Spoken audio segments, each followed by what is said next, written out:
Good evening, everyone, and welcome to the May 28, 2025 East Lansing Planning Commission meeting. Mr. Bartley, would you please take roll? I will. Commissioner Chapin. Present. Commissioner Denault. Commissioner Hendricks. Commissioner Lapine. Here.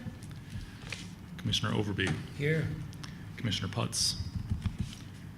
Commissioner Sevaleski. Here. Vice Chair Wagner. Chair Sullivan. Here. We have quorum. Thank you. Up next is approval of tonight's agenda. Before a motion, I'd like to add two things to it, or two comments. First up is we're going to add an item to unfinished business. So item 7.1, which will be Ordinance 1546 regarding diversified housing. This was an item the Planning Commission has seen a couple times in the past, and Councilman Meadows is here tonight to answer questions about this proposal. And then additionally, I see item 6.2 on the agenda tonight, which is essentially on there as a technicality because it had noticed. So we will take public comment on that. However, we're expecting to see more information on that and that on a later Planning Commission meeting. So with those comments and friendly amendments, is there a motion for tonight's agenda? So moved. Moved by Commissioner Overbey. Second. Seconded by Commissioner Lapine. Any discussion? Seeing none, all those in favor vote aye. Aye. Opposed, nay. Motion carries. Agenda is approved. Is there a motion to approve the minutes from the May 14th, 2025 Planning Commission meeting? So moved. Moved by Commissioner Overbey. Second. Seconded by Commissioner Lapine. Any discussion? Seeing none, all those in favor vote aye. Aye. Opposed, nay. Motion carries. Minutes approved. And then Commissioner Hendricks arrived at 7:05 for the minutes. Okay, that takes us on to item number 2, committee reports. So 3 items here. Mr. Bartley, would you like to cover these? I sure will. For committee reports, the Age-Friendly Committee has not met since your last meeting. Their next meeting will be on June 26th. They're working on their action plan right now that was adopted in 2020 and expect to have an updated action plan to council for review by the end of the summer. Councilmember or Commissioner Chapin. It was took up most, if not all, the time at our last meeting. You guided that conversation quite well. So that's where we are. It's been a good experience for me to review, and I think for others to participate in that. So, nope, all set.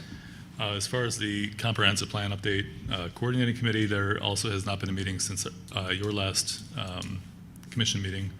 The draft plan update is out for public review right now, a 6-week period that will end on June 11th, which is your next meeting. So what I intend to do for the June 11th meeting is essentially report back to the Planning Commission, but we won't be, and sort of the comments that have been received, we'll have a discussion, but won't be taking any action on the comprehensive plan at that point. I would expect that we'll probably have the public hearing for that in July. We did also have a great community event in here last week on Wednesday the 21st. That was One Plan, Two Plan, Red Plan, Blue Plan. That was a community open house about all the different planning processes that are going on in the city right now. We had many participants and a lot of good feedback. It was a nice event. We hope to repeat it again in the fall. And then finally, as far as the Green Code Study Committee, that committee met just before your last meeting. It does not currently have any meetings scheduled because they've recently made some recommendations to council. We expect the first look of those recommendations coming to council on June 17th. And then around that time, we expect the committee to reconvene to start working on other recommendations for other parts of the code. I think that's all for my committee reports. Great, thank you. We'll keep it with you for any staff reports. Sure thing. Council met last night. They considered 601 Abbott, the site plan for a 32-unit condo that was proposed for the southwest corner of Fern and Abbott. They did not take action last night. We expect the applicant to return on probably June 10th for a potential vote by council. Council also considered the package of minor zoning amendments that you guys have seen several times, and ultimately did not take action either. They deferred it back to or referred it to the Building Board of Appeals, who had asked for a delay in action so that they could have more time to review changes to the sign ordinance. And then finally, there was a public hearing scheduled for the proposed Meyer gas station at 100 West Lake Lansing, the northwest corner of Lake Lansing and Abbott, and that did not happen. There was a sort of strange noticing issue that we could not foresee, where our GIS, Geographic Information Systems, that we use to form public notices didn't catch some addresses outside of our boundaries within Meridian Township, which is within the 300 feet that we're required to notice for public hearings like that. So, so council took some public hearing or comment last night, but didn't have the full public hearing. As I've discussed with all of you over email, just over the last day, and I really appreciate your responsiveness.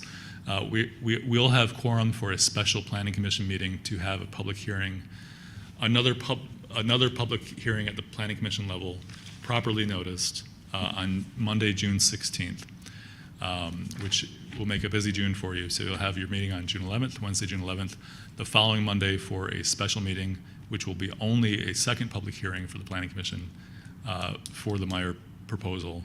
And then again, you'll have your meeting on the 25th. So sorry, but I really appreciate that you're able to make it work to have this special meeting. So, and then I should mention that the council will have their public hearing for that proposal the following day on Tuesday, June 17th. So we'll see a notice published in the paper about this on Sunday, and then which will just get us within the 15-day notice requirement, and applicants or residents and occupants within 350 feet of that site will start receiving notices for those two public hearings shortly.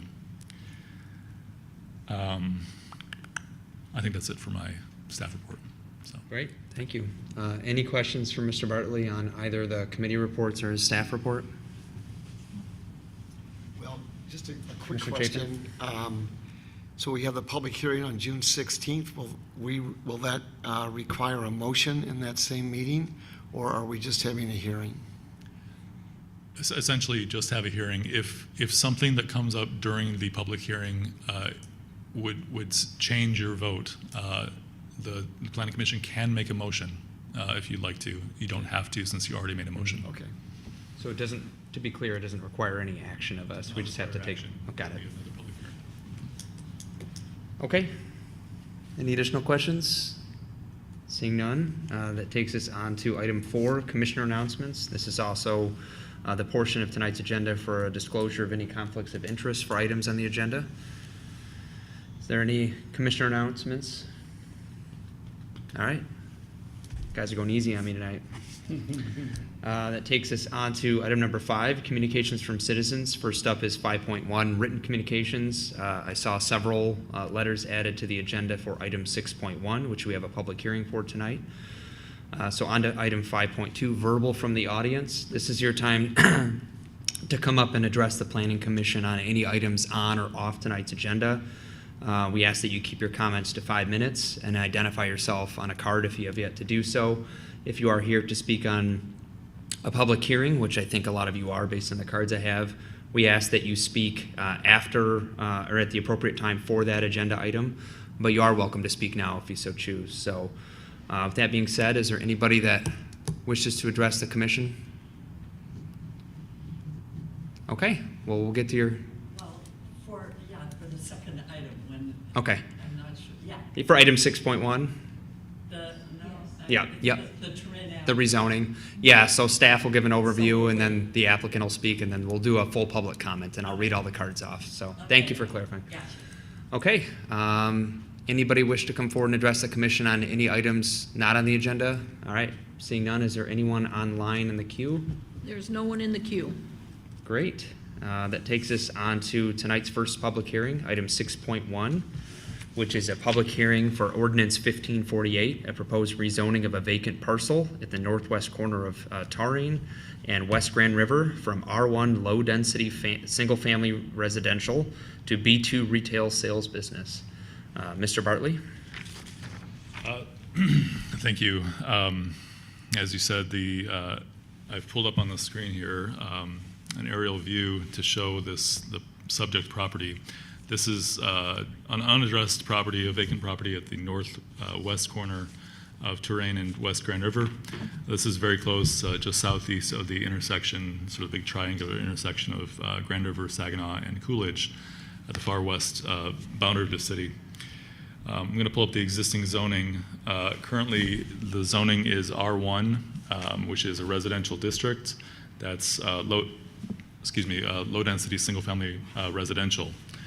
The adjacent properties to the north and west, which are owned by the applicant, and the applicant hopes to rezone to this district, is B2, general retail business, or retail sales business, zone district.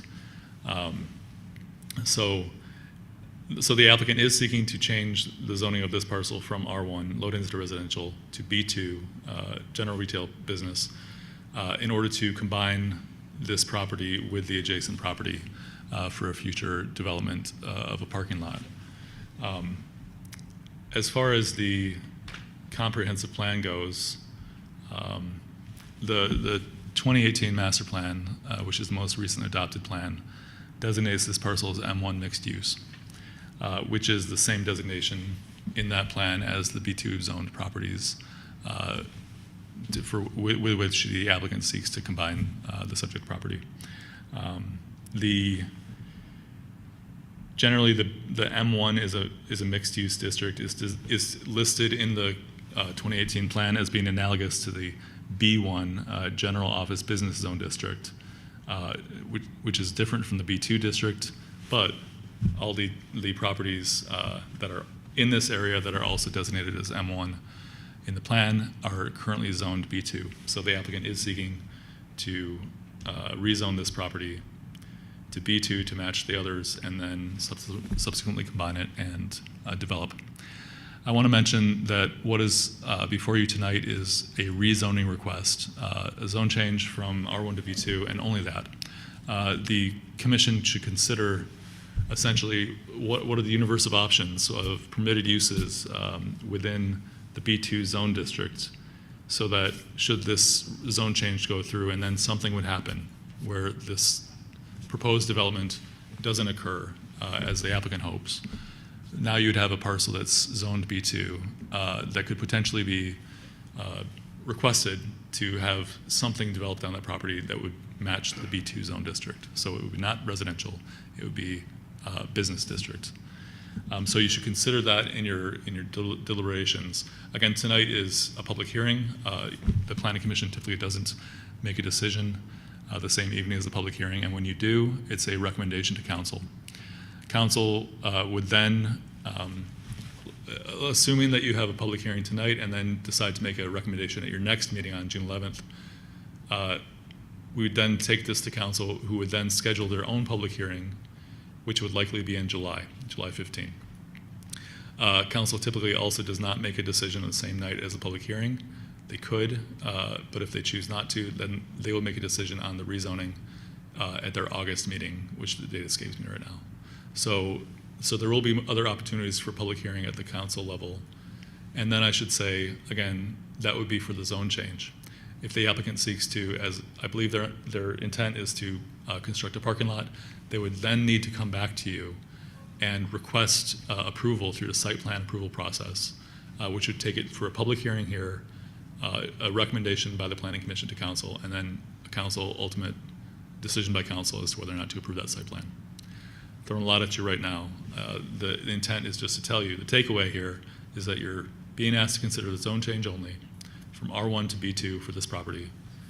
I think it's certainly within your rights to ask the applicant about their plans, and I know that some neighbors have sent, since our publication of the packet last week, we received about 6 or 7 letters of opposition, and those are all in your packet today. So again, I guess it would be within your rights to ask about the plans for the parking lot, generally, but you'd want to keep it pretty conceptual because you haven't seen a proposal, and you won't until after this zone change goes through, if it is approved. With that, any questions from me? Questions for Mr. Bartley? You guys are so quiet tonight. I had a couple. So I know we don't have an application for a parking lot on here, but that's the stated intent in the agenda item. Would the addition of these parking spots trigger the requirement, ordinance requirement for an electric vehicle charging station? I don't know if that would meet the scope of. Yeah, the current requirement is that a parking lot with over 50 required spaces would have an EV charging station. I don't know if there's currently an EV charging station elsewhere on the property. There are currently 108 parking spaces on 1427 Saginaw, which is the larger business zone parcel to the north and west. So if there are not any EV charging spaces, and I defer to the applicant on whether there are right now, yes, they would, by adding additional spaces, they would then be coming into a condition where they have more than 50 required spaces. They would need to meet that requirement Did and this, add a charger. okay, thanks for clarifying. Did this trigger the threshold for a traffic impact No. study? No? No. Why not? Because the amount of traffic that we expect from a 15-space expansion doesn't hit the threshold to require one according to code. What's the threshold? I believe it's 100 directional trips per peak hour or 750 directional trips per peak day. So that means essentially within the most busy hour of the use of that parking lot would you have more than 100 trips.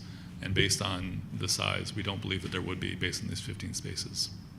The 750 directional trips also are there more than 750 trips coming in or out of that parking lot over the busiest day? And we don't believe that there would be for 15 spaces.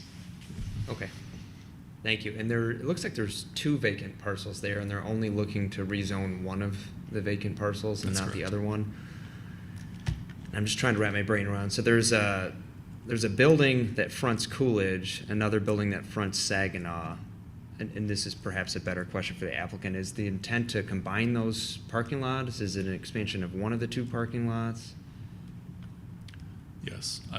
Yes. The 2 buildings are sort of a complex and owned together. And the applicant has purchased the subject property, I should mention. So yes, it would be essentially added into the entire parking lot for those 2 buildings. Okay. Thank you. And then I'd be remiss if I didn't mention it, but I'm trying to frame this into a question. But I drive home in that stretch every day, and that lane merger there is awful. Like almost every day there's an accident that occurs there. I don't know if there's ever been any consideration put into putting a painted marker on the road or something of the sort, but both the right lane and the left lane are convinced that they have right of way, and it always leads to like a really bad zipper merge where somebody either zooms ahead or there's almost an accident there. So to me, that's noteworthy, but I don't know if that's anything the city's ever entertained or if they're restricted from doing so because it's a state. Yeah, both Saginaw and Grand River are state highways, so I expect that MDOT would have total jurisdiction. That said, I guess to clarify, are you talking westbound Grand River or eastbound? I'm talking eastbound. Eastbound, yeah. So this would be more Just impact past the Coolidge. westbound, obviously, because it's on that side of the street, but still, it's a pretty congested. I could see merger. potentially some helpful signage being installed by the city outside the right of way if that were possible. That would have to be with the permission of MDOT, but I can certainly pass that on. Yeah. Okay, I think you answered my questions. Is there any other questions for Mr. Bartley? Oh, Yes. Commissioner Overbey? So if I understand correctly, this request is to change the zoning so that there can be a parking lot for the development of the other areas that have not yet been planned and or revealed to us. Is that correct? This is just a rezoning. It's Yes. not to put a parking lot. They're stating their intent to rezone is to put a parking lot, but there's no parking lot before us. It's just a rezone to allow a parking lot or any other use to be put there that comes before us. That's correct. So you should essentially look at this narrowly as far as this is a question for rezoning. We know that the intent of the applicant is to return if the zone change goes through to request approval for parking lot. But should the zone be changed and the applicant lets go of control for some reason of this property. Somebody else buys it, or they sell the whole parcel, or they don't develop right now, but sell the parcel 10 years down the road. And somebody could potentially request something other than a parking lot at that point. Or the applicant could if they decided a parking lot wasn't in their best interest, but they have signaled that that's their intent. But whatever's to be built there after this hypothetically would need to come before us. Okay, Almost anything. yeah, There are very few uses that don't go to your council. okay, thank you, good question. Any other questions for Mr. Bartley? All right, seeing none, we're ready for the applicant. They want to come up? Hi, thank you. My name is Eric Rosecrans. I'm with Martin Commercial Properties and I represent the ownership group. I know you have, you're looking at just rezoning or not, but our intent for this space is to construct and expand the parking lot. We're not asking for access points off Touraine or Grand River. The plans that we're focusing on right now would add 15, maybe a few more spaces depending on how we could get it, but would only use no more than 50% of the property. So a lot of the natural area that you see there could remain and would remain, and of course, whatever we do, we're going to be obligated to, a certain type of landscaping, which we want to do. But the access point will be, if you all can picture Lou and Harry's, that at the end of that retail center, that's where the access point will be for this space. And it will be to accommodate mostly users within the office building.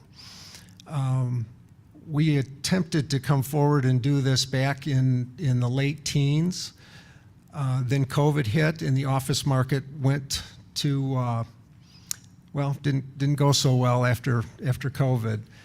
And the office market is coming back. We have vacancy in the office portion of the building, of the office building where Fifth Third Bank is.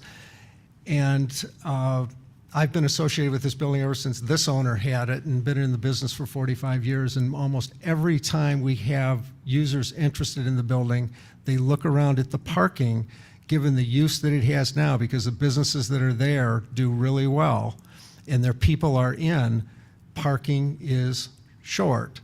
And when the Bergman architectural firm was there, and they were operating in that whole space and the building was full, there were people parking on the residential streets, which nobody liked. We didn't like it, the residents didn't like it, the city didn't like it. And we're trying, they went ahead, the owners went ahead and bought this property without any guarantees on anything, but they felt it would be a good idea because they had the opportunity to do it. And we're now coming forward because the office market is better and we're trying to attract people to East Lansing. It's a nice building, but they're walking away and going to other properties because they feel there's not enough parking. And I would agree, if we fill that building, we will be challenged. So we're trying to create an arrangement that accommodates that accommodates the residents. And I'll be fair, we have not had any conversations with the residents yet, but that's a plan that I'm going to do, is to get with them when we have a better idea of what we want to do and talk to them about it and get input from them. But we'll do that over the course of the next couple, 3 weeks. But it also, I think, is good for the city because it will bring in businesses there that will bring in personal income tax, personal property tax, and I think create a win-win situation for everybody. That's all this owner wants to do, is try to create a win-win for everybody. And even agreeing to certain things with the development, we're open to that, but we're not looking to develop this whole property. And we're not looking to create congestion. We're not looking to create safety issues. And we don't think what we're thinking about will do any of that. So, any questions on anything? Questions from commissioners? I'll be here if something comes up. I had a couple. I was just going to defer to the commission first. They're putting me on the spot tonight, making me ask all the questions. You'll get me thinking. So you said 15 spots. Do you know approximately what portion of the parcel you're looking to put impervious surface on? Well, it would be the western side because it would connect with the parking lot that's Yeah. the eastern side of Lou and Harry's there, that drive, that's where the connection would be on the property. It wouldn't be through Grand River or through Touraine. Okay, so no curb cuts on Touraine No. or Grand River? No. But western portion of the parcel, that could be anything, like what percentage of the parcel? I would Half s- the parcel? You said From you're gonna leave a lot. The plans we've looked at, it's probably half of that. Okay. There'll be a significant amount of green space there. What would the plan be for stormwater management? We'd have to, You're not that far along? we'd have to figure that out, yes. And then there's no intent to buy the second parcel and No. and expand parking No. to that? It's just purely Just this this one? one. Okay. That's related. I meant Yeah. to drive by there today, but I forgot. So that, just to the northeast, there's not a house there, right? That's correct, that's a lot. Okay. Yes, that's correct. Is that the one we're talking about that you have no intent to buy, or? Yes. Okay. Do you know who, I mean, is that a private owner, or? Well, I think it's the owner, I'm not 100, maybe someone back here would know, but I think the owner of the first house owns that. Do any of you know? Yes, that's correct. Okay, yeah, the owner of, whom the property we're talking about was purchased from 6, 7 years ago. Perfect, thanks. I mean, that answers my question. Okay, Yeah. good. Thank you. Any additional questions? All right. Okay, Thank thank you. you. Stay close, there might be more questions. At this point, I'll read off the cards. Marlo Matson? Marla? Yeah. Hi, Marlo. Like Marlo Thomas, for those of you who remember. Can you hear me okay? Yep, I can hear you just fine. Thank you. Okay, good evening. My name is Marlo Matson. I live at 726 Touraine Avenue, which is right across the street from the proposed rezoning site. I purchased my home 6.5 years ago, and I specifically sought out this area because of the beauty and the uniqueness, the charm and the uniqueness of the neighborhood and the distinct architecture of my house. I love where I live, and my home and my yard are my respite. And Glencairn is a very special and unique neighborhood in East Lansing, known for its charm, distinctive homes, and beautiful yards. Locals and visitors alike love to walk the neighborhood and enjoy its special attraction, and I don't think there's any other neighborhood in East Lansing like it. Now, I am an advocate for positive growth and progress, and I understand that change is sometimes necessary for the continued improvement of the community, in particular East Lansing. That said, I am very concerned about the proposed rezoning of the parcel on the corner of Grand River and Touraine, and a lot of things were already mentioned earlier. But some of the adverse effects for the community and residents are just, once that zoning is changed, it's changed, and most likely will stay a business zoning. And there's no guarantee or assurances for the future should the applicant decide to sell. I'm a business owner. I'm a small business owner. I understand how some of these things work, and I understand the reason why they want to do this. It's just that it's just a little bit too close to, for home for me. I am concerned about the rezoning taking away the green space that currently does help deflect the noise and traffic of our 100-year-old neighborhood, and would inevitably lower the interest and value of the neighborhood. A corner parking lot is not in harmony with the charm and appeal of Touraine.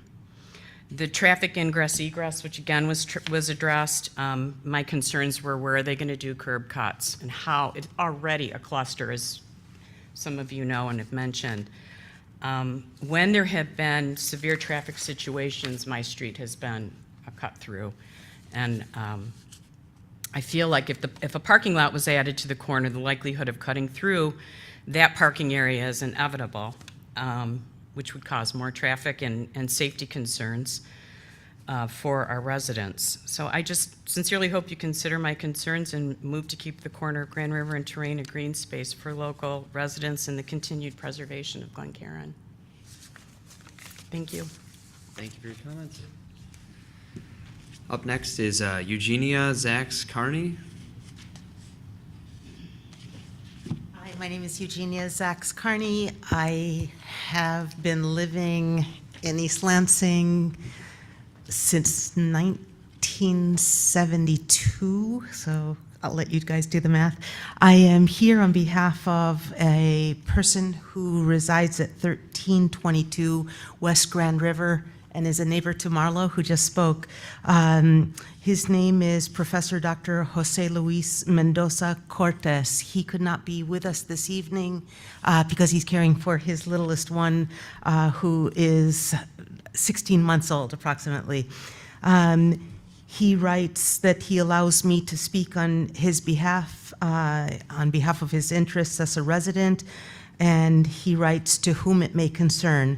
My name is Dr. Jose Luis Mendoza Cortes, and I reside at 1322 West Grand River Avenue, East Lansing, Michigan, 48823. I would like to express my concerns regarding Ordinance 1548, the proposed rezoning of the vacant parcel at the northwest corner of West Grand River Avenue and Touraine Avenue from R1 low-density single-family residential district to B2 retail sales business district. As a resident directly impacted by this potential rezoning, I strongly advocate maintaining the residential character of our neighborhood.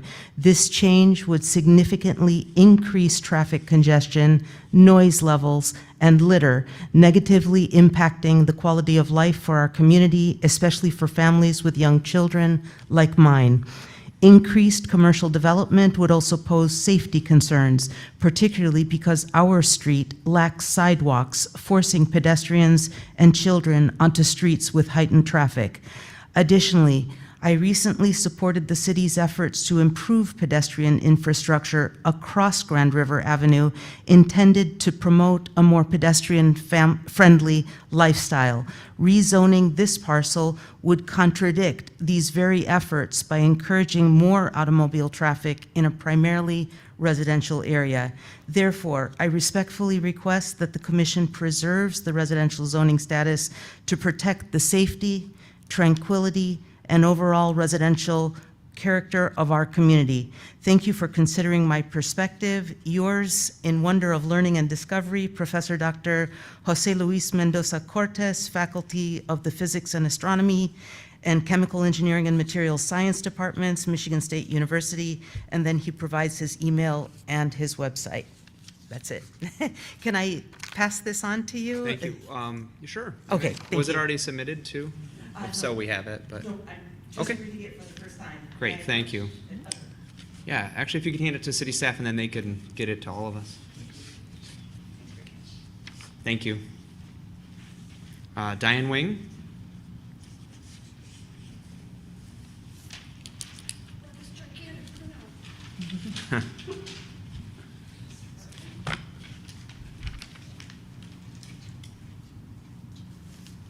Hi, my name is Diane Wing. I live at 1024 Huntington Road in the gorgeous Chesterfield Hills Historic District. Chesterfield Hills is the neighborhood that's located to the south and east of this property. We are the neighborhood that is directly next to Hillcrest Village Apartments. I had to go back and look to figure out how long has it been since we were talking about this property. And then I got out my calculator. It's been 21 years. When I say we, I was president of the Chesterfield Hills Neighborhood Association at that time. We worked with the Glencairn Neighborhood Association and then Mayor Meadows, I should say, to restrict as much as we possibly could what that development was going to be on that corner. For all of the reasons that we're talking about now, that was what we were thinking of then, is we need restrictions. We cannot have this property start to creep into the Glencairn neighborhood, and that's exactly what this rezoning would do. Once it's rezoned to B2, we all know it is not going to go back to residential. It will stay B2 for the rest of its life. If the parking lot isn't approved, that doesn't mean some other type of development won't be approved. I could foresee where these buildings are now considered old. I know a lot of people consider even buildings 20 years old as being obsolete. I could foresee all of the buildings that exist there right now being demolished, and then some other larger development be put on that space. That's the entrance to East Lansing from that side on Grand River. But more importantly, it's the entrance to our neighborhoods. Grand River, from West Grand River, from Coolidge to Hillcrest, is a neighborhood. Everybody thinks Grand River is their pass-through to get to Okemos, to get to downtown East Lansing. But there's 3 neighborhoods along Grand River, and 2 of them sit directly at the western boundary. That's Glencairn, which is mostly what we're talking about today. There's Chesterfield Hills, and there's Oakwood. There's also Hillcrest Village, a historic district in its own right. Everything that we're talking about now is encroaching on the livability of our neighborhoods. The traffic is off the charts. I call it the Devil's Triangle. It's horrible. We drive it all the time. Everybody who's driven it once knows how bad it is. Anything that reduces the driver's awareness of their surroundings, that they are entering a more protected spot, is simply going to continue to drive up the ridiculous speeds that we already have on West Grand River. If you didn't have a chance to read the email from Gail Vanderstroop, I don't know if I'm saying her name correctly, she points out many of the concerns that were present in 2004 when we were talking about this. The concerns are still there, and just because we're talking about a small parcel does not mean that small parcel, once it's contiguous with the rest of it, couldn't be built up to something even larger in the future. So for all of those reasons, please do not pass this rezoning. It's residential parcel. It could be, in theory, developed into a residence. Thank you very much. Thank you for your comments. Gail Vanderstoop. Hello. Well, I'm the Gail Vanderstoop. How did you get these anyway? They're in the public packet. Oh, well. Okay, so a lot of the comments, I'm Gail Vanderstoop. I live at 734 Touraine, which is right next to Marlowe, so pretty well right across the street. The very heavily treed residential character of the neighborhood was a big reason that I purchased there, only to find out that I didn't realize that all the development was so close already. But to add to some of the comments, obviously I was there and at these meetings when there were the discussions about the development of the current buildings that are there and the potential for wrapping around to the parcel that's under discussion at this time. There was a lot of concern at that time.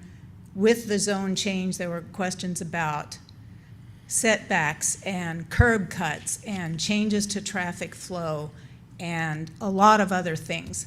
Some of the things that were agreed to in discussions with the developer came to pass. There is no 24-hour drive-through business, thank goodness. The lights were mitigated. There was the potential for a lot of light flowing into the neighborhood.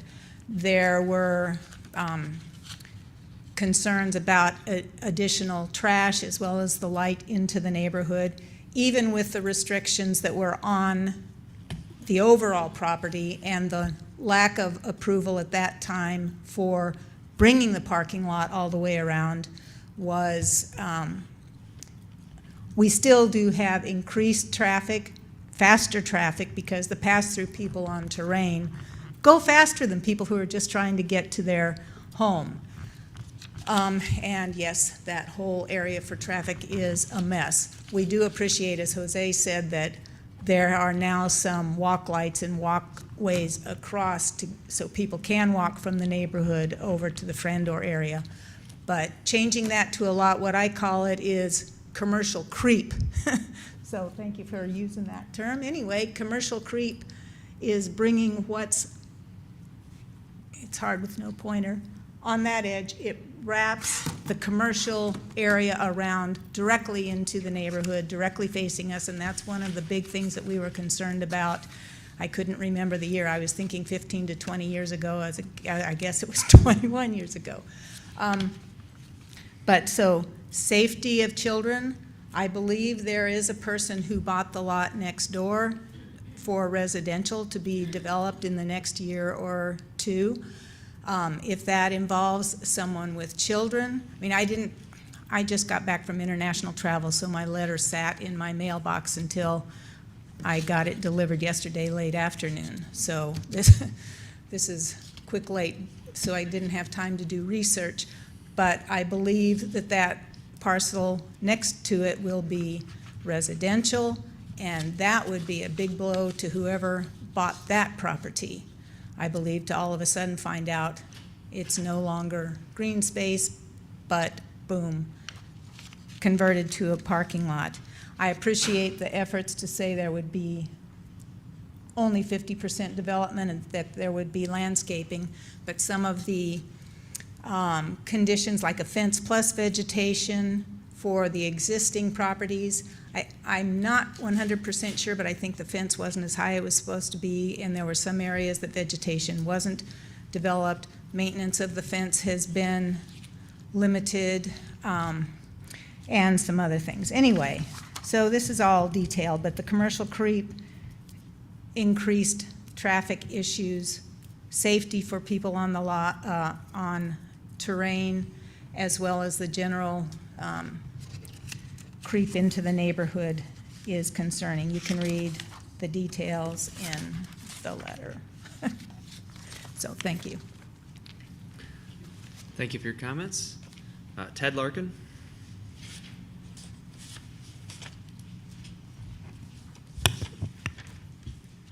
Thank you, everybody. So I live at 715 Audubon, which is, if you look across the street from this parcel, I'm right behind the house that is across the street from this parcel.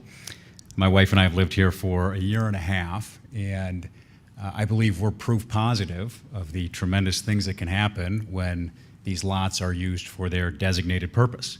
Our house was built in 2009, which I believe makes us one of the newer houses, at least in that part of the Glen Caron neighborhood. And the previous owners who built our house, I think, did a really exceptional job with it and show what can and should be done with these lots as they're currently zoned. Now, I want to piggyback off a couple of things that I heard, one of which I believe it was Mr. Rosecrans said that this, that the proposal here would be a, quote, win-win for everybody. Now, I was just looking at the ledger before this started, and I don't think there is anybody in the Glen Caron neighborhood who's weighed in on this, certainly nobody that I've talked to who is in support of this. I think there is universal opposition.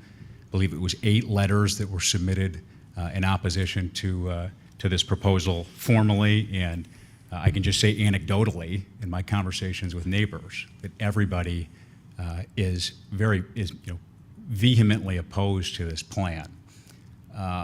And a lot of great things have been said, and I don't want to go over things that have already been said, but I do think there's something a bit predatory here that I want to highlight, and that is, this idea that this, Saginaw Investment Group will buy this lot that is zoned residential and essentially hold it hostage for years and repeatedly try to get its zoning changed. I mean, how many other people could have done what the previous owners of our house did and built a charming little house there?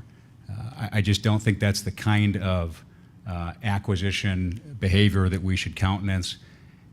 And I'll just say lastly, because I was driving by, I drove by and just looked at this area on my way here today. And I don't think it's an overstatement to say that this extension of the parking lot or this oblong parking lot that would be built here would be a monstrosity. I mean, Glen Caron is one of our prettiest neighborhoods in East Lansing, and the absolute last thing that we need, aesthetically, for purposes of just cultivating the area, would be a private commercial parking lot with 15 spaces. I don't think there's really anything good that will come from this, and for the reasons I just said, but also, more importantly, for the reasons that everybody else said before me. So that's all I have to share. Thank you. Jean Meyer? Hi, everybody. I'm Jeannie Meyer. I live at 822 Touraine Avenue. I think I live in a house that's just about 100 years old, and I think I'm the senior resident of our little Touraine neighborhood. I've been here 35 years, raised 2 kids, and have witnessed over the last several years a great deal of attempts at changing what is already a rather fragile neighborhood. That the Touraine is 2 blocks long, pinched between Grand River and Saginaw, as you know. The amount of traffic on both of those streets has increased dramatically, and as my neighbors can attest and have said, the traffic coming down our street is fast, dangerous, and considerably more. More commercial, more parking, there will be more. And it therefore becomes a much less attractive neighborhood. We have old houses, we have good starter houses on Touraine, big, small, and they're all homes that have been well taken care of, just as in our neighboring neighborhoods have been. And this is the first time that I ever came to a zoning meeting or then to the council is when that great big building was going to be built. And I opposed that, and I said, you know, little by little, if you pick away at what is already kind of a fragile little point between busy streets, it's going to change the quality of the lives of the people who live here. And we're the ones who have lived for a long time here, some of us. We are the ones who have done improvements. Our landscape, our improvements of our homes are all there, and it would change it dramatically. That wasn't the first time I came, though, because then it was a challenge over a neighbor who wanted to sell off part of his property and get a chance to just, instead of following the rules, which you need 70 frontage feet to build, he wanted a change so he could sell off his property. My neighbors and I fought that too. We didn't win that one. But I said at the time, eventually you all won't be here, eventually I won't be here, but what we decide to do will remain. And I ask you with really, let's say, with all civility, I'm outraged by this proposal, and I ask you please to think very carefully before you would accept something like this. And I would like to add just one other thing. I received no notice that this was happening. And I think I'm one house in off Cowley on Touraine. I can see this property from my front door easily. I received no notice. And if on our part of the street, if we had, there'd been a lot more people here. I didn't know about it till 4:30 this afternoon, so I didn't have a chance to write too much. But I'm absolutely opposed, and I ask you to deny this request. Once it's made, we can't take it back. Thanks. Thank you. All right, I have 2 cards up here from Point Professional. I'm assuming this is the applicant. We're just available to answer questions Okay. if needed. So Got it. we thought we'd turn in the cards and we have our names. Got it, I figured. Just wanted to check. Thank you. I got something to say. Is there an open? There is, yeah, you can come up and address this. Just fill out I a, don't really need a microphone, but I Yeah.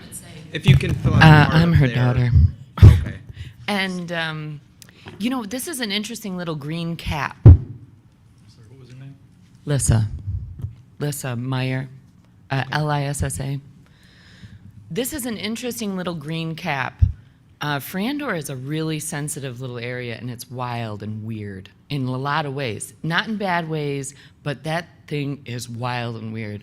And I really like the park that went in. I mean, there's been a lot of infrastructure going on where they kind of, was that a trash hill before, or? I can't remember. We used to sled down it. But that little green cap on the end of our street is a special little endpoint, if that makes sense. It really means something, and I think it would be rough to lose it. I really, just from a, I think we need it. I mean, because then it would be like Lou and Harry's, you know where Lou and Harry's is? And so it's like, okay, now the dumpsters behind Lou and Harry's are like right on that. I don't know. I think it's a bad decision. And all those gorgeous trees. That's my 2 cents. That is all. Thank you. Sure. Thank you. Sure. Thank you. Thank you for my. Yeah, of course. Thanks for your comments. Anybody else wish to come forward, address the commission on this or any other topic? I do have a question. Point professionals, are you in that building? Are you office professionals? Point professionals are the owners of the building. Okay, The users. okay.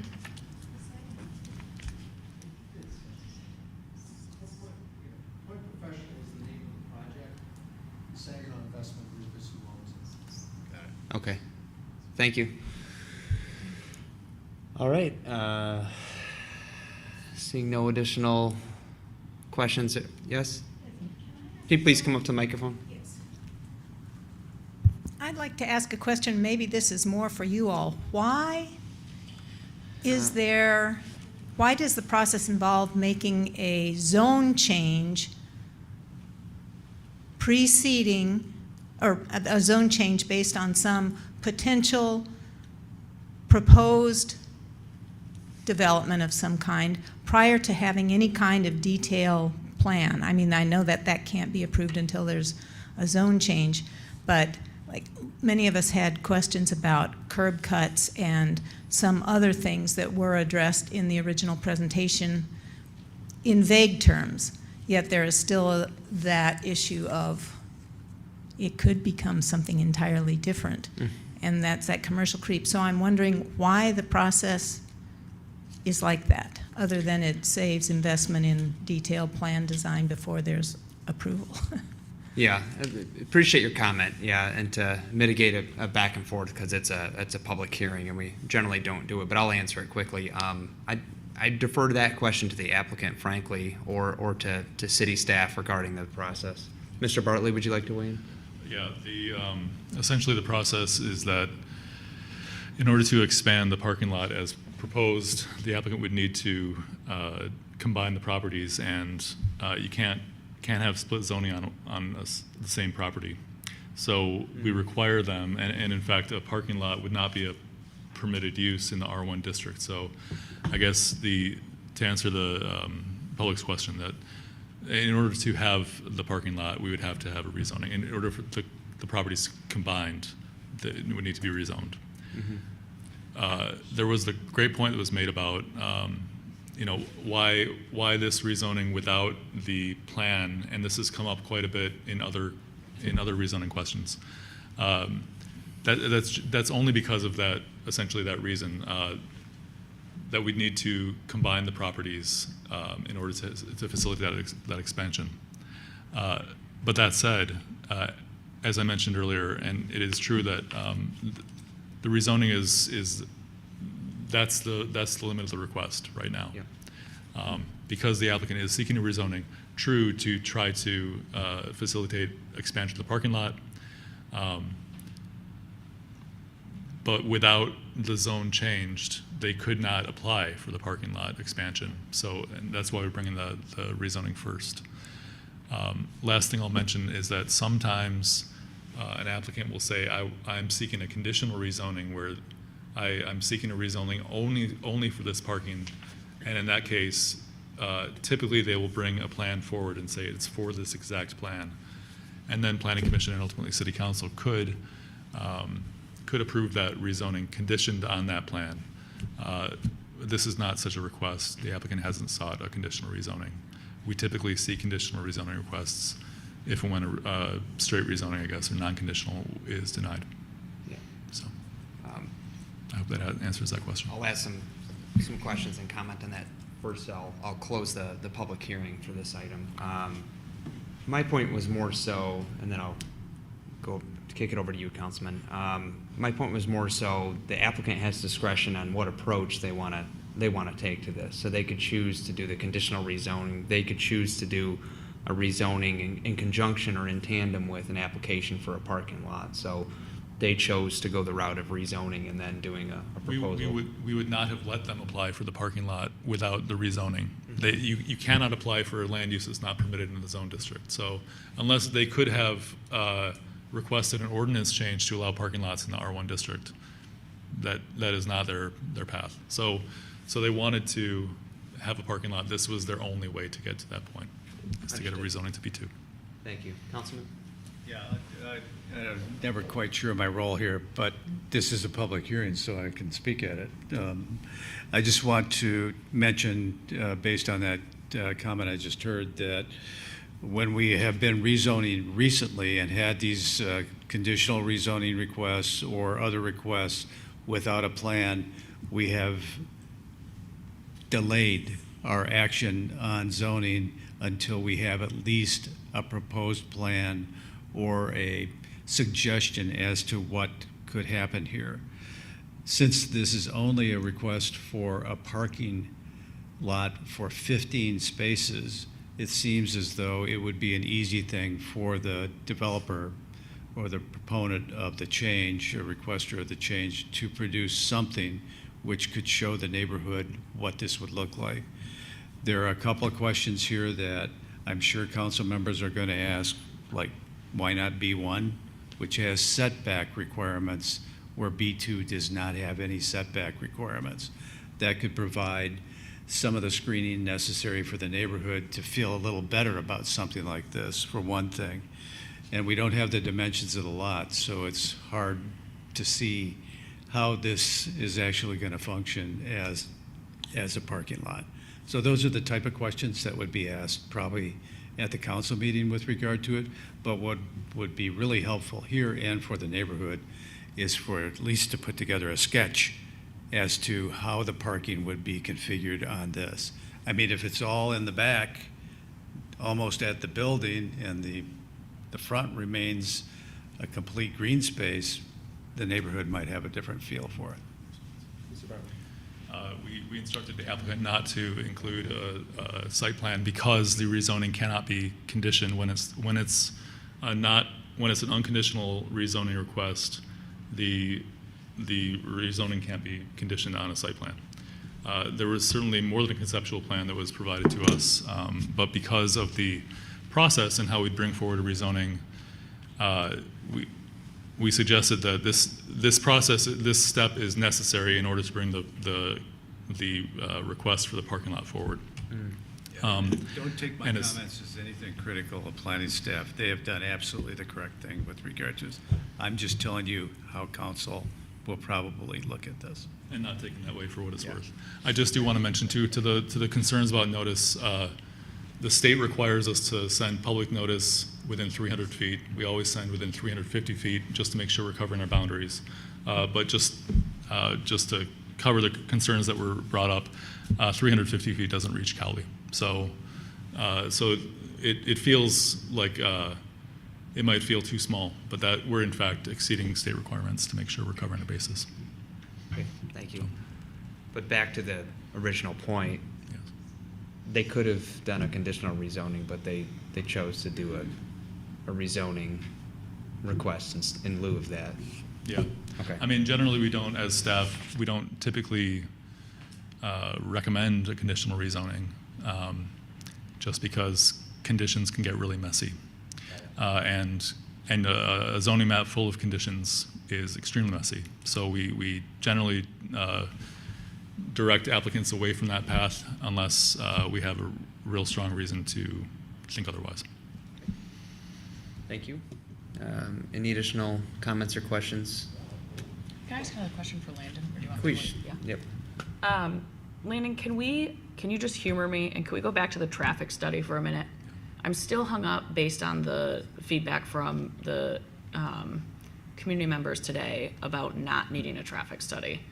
And I understand the comment about the, increasing by 100 within peak hours, but I'm wondering about the other piece that's in our packet about proposed rezoning of a site along any corridor identified as a critical or deficit transportation corridor. So does this also not qualify as a critical transportation corridor That's correct. coming into East Lansing? Yeah, this was not identified as one of those corridors. And how as does a one deficient how corridor. does it get identified? I truly don't know. Is that a state I thing? honestly don't know either. Okay. That was that standard and how those corridors are designated was before my time, and I couldn't find instructions on how. Okay. Thank you. All right. And I should mention, I'm so sorry, I realize I misspoke earlier when I mentioned the thresholds. The threshold is 100 per peak hour, but 750 per average day, not peak day. 750 directional trips per average day if we expect that many, or an increase in 750 or more directional trips. At that point, we would require a traffic study. And we don't expect that. And that is within staff's purview to basically decide whether That's it correct. meets that threshold. That's correct. Okay.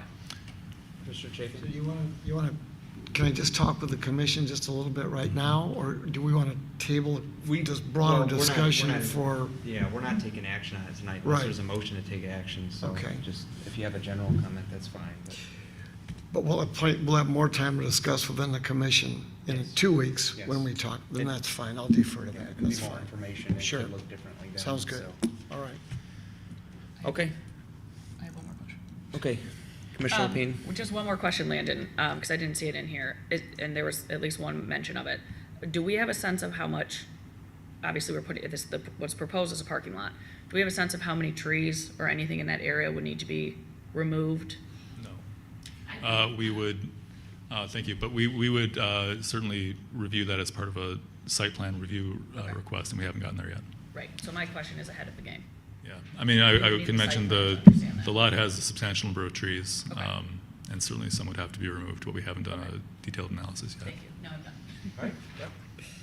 Okay, so as stated, the public hearing is closed, and we will see this agenda item at a to-be-determined planning commission meeting. What is the date for June?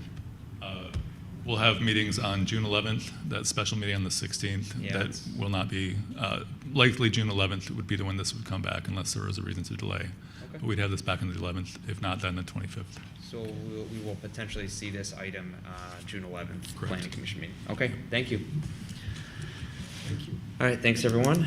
That takes us on to the next agenda item, which is 6.2, a public hearing to receive comments on a request from the Graduate Hotel at 133 Evergreen Avenue for special use approval to expand the rooftop outdoor seating area with alcohol service, create 5 new valet parking spaces along Evergreen, and to screen a rooftop mechanical unit. Property is zone B3, City Center Commercial District, and as stated at the front end of this meeting, this is on tonight's agenda as a technicality. More information is going to be coming, and this will be on a later planning commission meeting. But tonight, we can take public comment on this agenda item. If the applicant's here, they can weigh in, and there can be, of course, general comments or questions from planning commissioners. So I will let you kick it off, Mr. Bartley.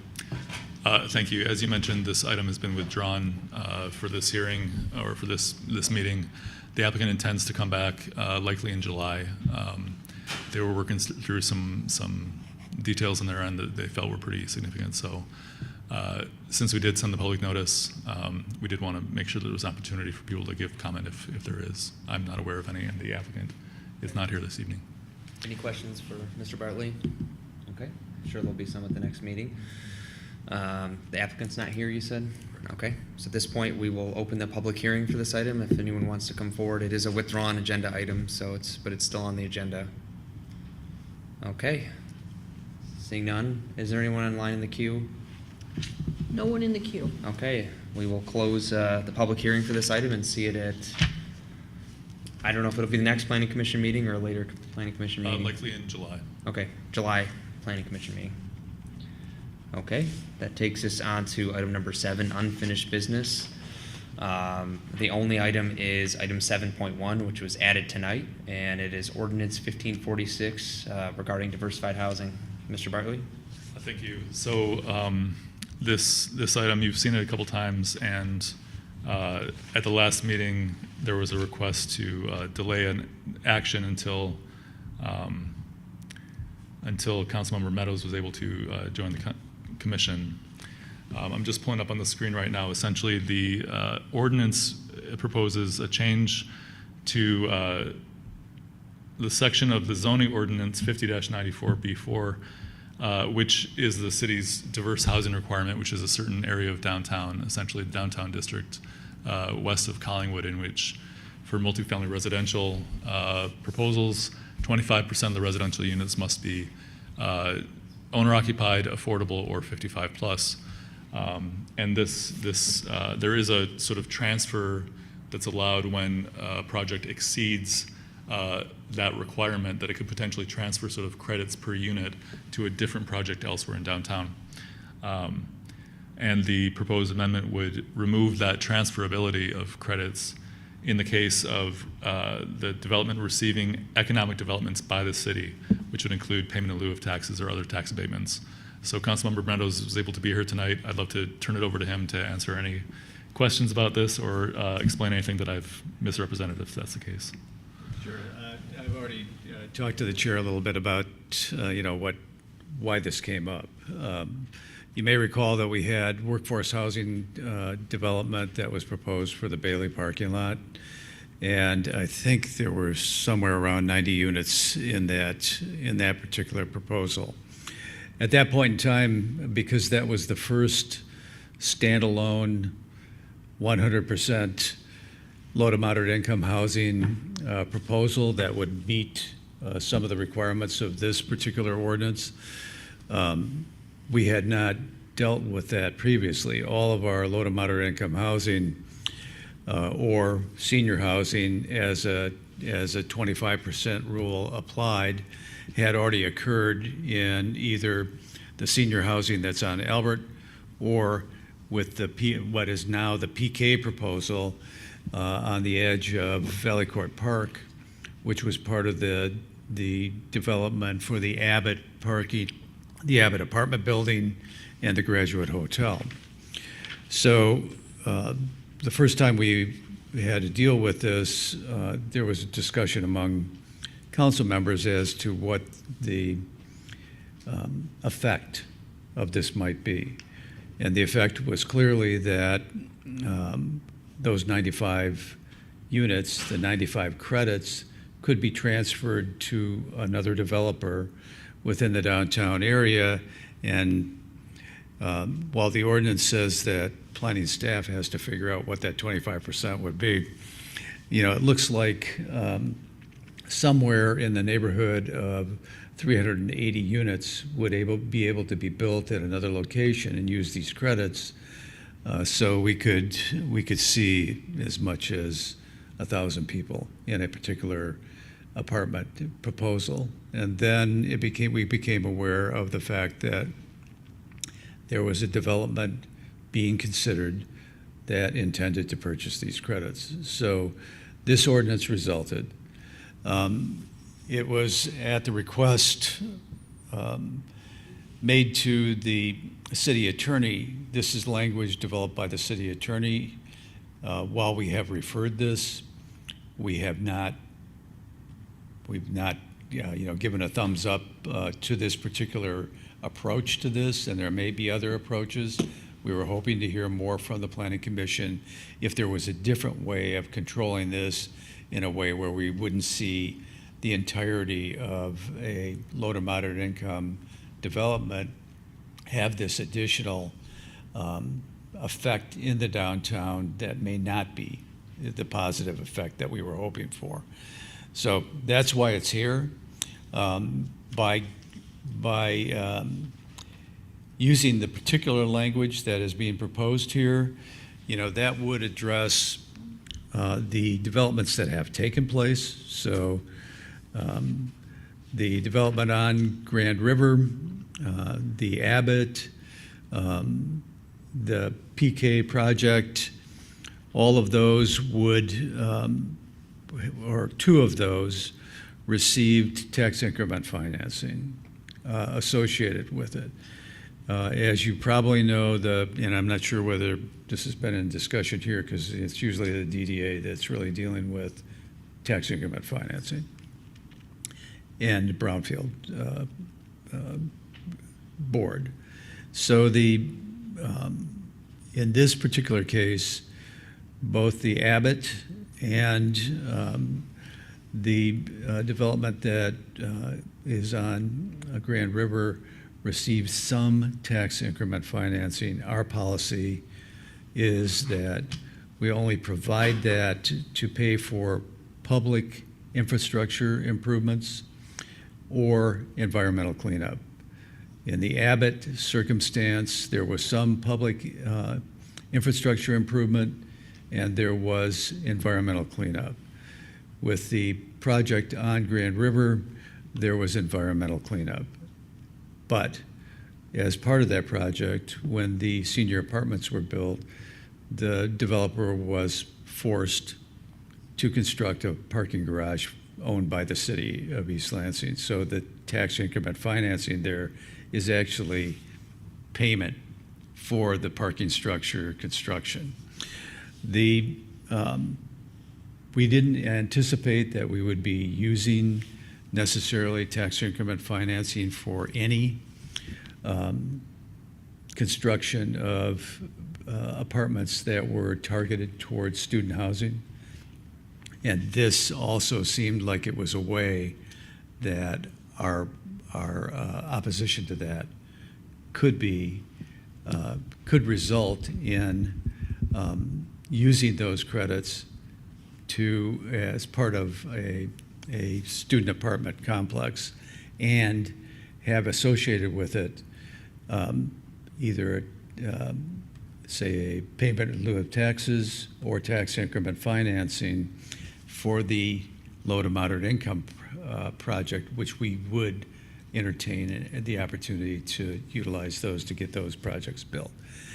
So that's the long-winded explanation. I know you may have questions about the specifics with regard to this, but essentially we were looking for a way to restrict the use of those credits for projects that would therefore be able to avoid the 25% rule, and the underlying project would have actually received some public support, financial public support, in order to be built.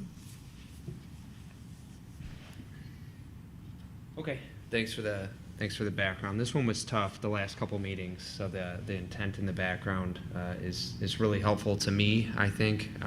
Just trying to wrap my brain around whether or not this is the appropriate solution, or if this is even a problem that needs to be solved, frankly. So in a weird way, I was thinking, and maybe this is not the correct practice, but if somebody's building a building that's 100% diversified housing, and then someone wanted to buy those credits, why is that a bad thing? Isn't that an incentive to build more of that housing type? If someone can purchase that and essentially incentivize them financially to build a house, isn't that the overall outcome we're trying to get to? Yes. And Okay. as a matter of fact, that's why we had constructed this in the way that we did originally, to provide that incentive to go bigger. In other words, not just 25%, do 35% or 45% as low to moderate income, or condominiums or senior housing or some unique housing in the downtown, all of which is provided for in this ordinance. But we didn't consider at the time that we wouldn't necessarily be incentivizing the 25% rule, which is what the intent was, that we would also set up a system where somebody could come in, build a project that was desirable to us, say low to moderate income housing on Evergreen, let's say, and that we use tax increment financing or payment in lieu of taxes, which the last council provided for the PK project as the incentive, and then, and because it's not an incentive that we use to have student housing built, that the student housing construction in the downtown could be enhanced by the fact that this project, which we had supported, would be able to sell all their credits as well. This language only restricts a project like that from selling their credits if they have also received public financial support in the project. So it's a very limited restriction the way it is constructed right now. Mr. Chair, I think that's an important point that we didn't understand last meeting. That makes sense to me. Yeah. Just as a general question, and I don't know who else to ask this, but do you think the 25% provision has been effective? Has it achieved its goal? Does it need further review? I think the 25%, first of all, the 25% requirement, is not dissimilar to other cities throughout the state of Michigan and actually nationally. So larger cities have installed this type of requirement in their construction requirements, and I think that it is, we haven't had that much construction. We've been struggling with Evergreen, for one thing, for a long time. PK has made, I think they're in the third, maybe, I don't know if you know, Landon, but I think they're in their third, they've had their third turn down from the state with regard to the 9% request that they've had. Ultimately, we're a ways away from sort of the drop dead date on that project, at which point the city will have the opportunity to purchase the property and then maybe have better luck in getting Mich to support what we want to do on that property. So it's been successful in the sense that we have the senior housing in the downtown, which we did not have before, and that we have a proposal for low to moderate income housing in the downtown, even though it's been a struggle to get that done. So that was clearly part of the deal to approve the Abbott and the hotel. And so I consider it to be successful so far. My personal view is we received two projects that probably wouldn't have been located in the downtown had we not had this 25% rule. What we didn't count on is, obviously COVID and sort of the reduction in activity both in our downtown and everywhere else in terms of redevelopment or development. But we're starting to see that pick up again. And there are discussions with regard to workforce housing in the downtown area, and so this would be helpful in that regard.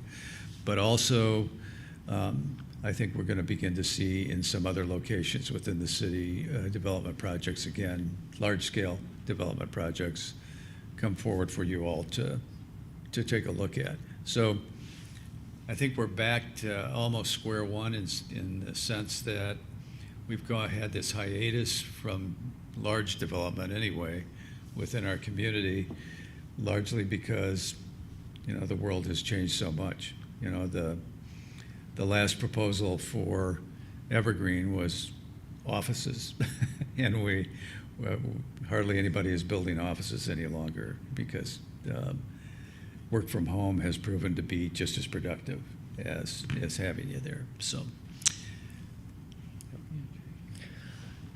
Questions from commissioners? Commissioner Chapin? Are you comfortable with where we are with this? Joseph, I think you follow this better than most. Scott, you too? Yeah. Yeah, I'd be willing to make a motion. Yeah. Okay. Yeah, make a motion and we can talk about it. So I move to recommend approval by City Council of Ordinance 1546 if amendments are proposed I don't hear that we're proposing any, but if they are, no. So I make that motion? Is there a second? Second. Moved by Commissioner Sobolewski, seconded by Commissioner Chapin. Discussion? Who wants to go first? You made the motion, so you get first crack at it. The information that we heard tonight, that limits it in some respects to situations where, as described, I think was the missing piece for me from the last meeting. Because the one concern we had, or one of the concerns, was that if we wanted to do something in the future that would allow for trading, it would be barred by the new ordinance and wouldn't be available as an option without changing the ordinance in the future. But I think the fact that this isn't a blanket change, this is for a specific and narrower intent and purpose, makes more sense. That we wouldn't have to redo a whole bunch of ordinances or amend the actual ordinance if a situation arose in the future.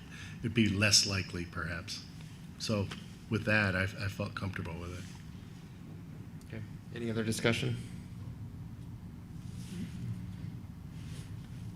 Yeah, I don't know. I'm trying to come to terms with it because it's a solution to a hypothetical scenario that hasn't happened yet, right? So and I don't know if this is the best solution or if that's gonna have an unintended consequence of prohibiting or being prohibitive to a development potentially happening because they can't purchase the credits or transfer the credits. And I understand what we're doing. I understand the explanation for why we want to do it.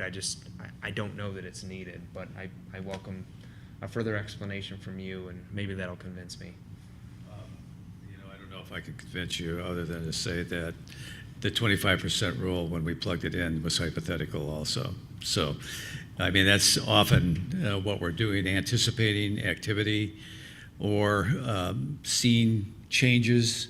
In that particular instance, the 25% rule was, a replication of what other cities were doing at that time, recognizing the desire to have a very diverse downtown in terms of age groups and income levels that would live in that particular, in our downtown location, just like every other one.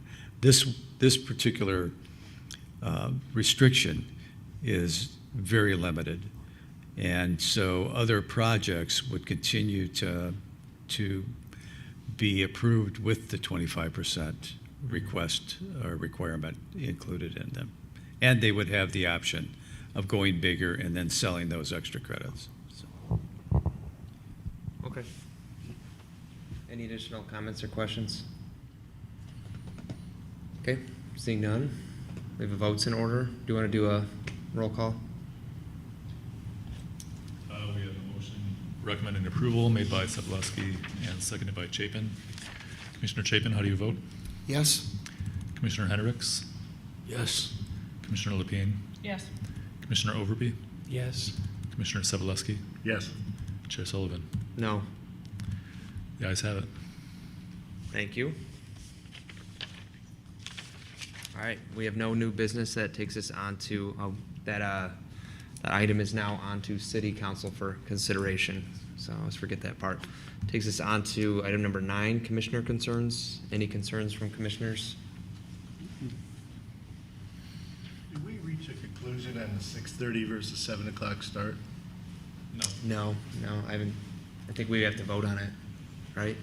Yeah, there was some discussion. It was left to discussion last time. Would you like to add it to the next agenda for a potential vote? Sure. Okay. We can vote on it then. Yep. All right, is there a motion to adjourn? Moved by Commissioner Overbey, Second. seconded by Commissioner Lepine. Seeing no discussion, all those in favor say aye. Aye. Aye. Opposed, nay. Ayes have it. Motion carries. We're adjourned at 8:27 PM. Thank you, everyone.